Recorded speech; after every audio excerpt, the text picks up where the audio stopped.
Luxury టాస్క్లో సంచాలకుగా fail అయిన యష్మి. వారి క్లాన్ కోసం ముగ్గురు చీఫ్స్ షాపింగ్ కంప్లీట్ చేసుకుని వచ్చినప్పుడు బిగ్ బాస్ వాళ్ళు షాపింగ్ చేసిన వస్తువులు వారి క్లాన్ మెంబర్స్కి పొందాలంటే గేమ్స్లో విన్ అవ్వాలని కండిషన్ పెడతాడు. అయితే ముగ్గురు క్లాన్ మెంబర్స్ ఓన్లీ 2 గేమ్స్నే ఆడాలని కండిషన్ ఉంటుంది.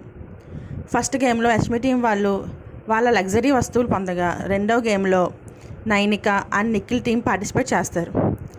అయితే ఆ గేమ్కి యష్మిని సంచాలకుగా నియమిస్తాడు బిగ్ బాస్. ఈ గేమ్లో బిగ్ బాస్ చెప్పిన వస్తువులు తీసుకురావాలి. అయితే ఒక రౌండ్లో 250 గ్రాములు మరమరాలు తీసుకురావాలి. ఈ రౌండ్లో మనకంట దగ్గరగా ఉన్న క్వాంటిటీ అంటే 290 గ్రాములు తీసుకొస్తాడు. అయితే యష్మి ఈ రౌండ్ని క్యాన్సిల్ చేస్తుంది. నిఖిల్ టీంకి పాయింట్ ఇస్తే కనుక ఈ 2 క్లాన్స్ ఈక్వల్గా వచ్చి ఇద్దరికి మరో గేమ్ అన్నా పెట్టవచ్చు, లేక ఇద్దరికి లగ్జరీ వస్తువులు వచ్చేవి.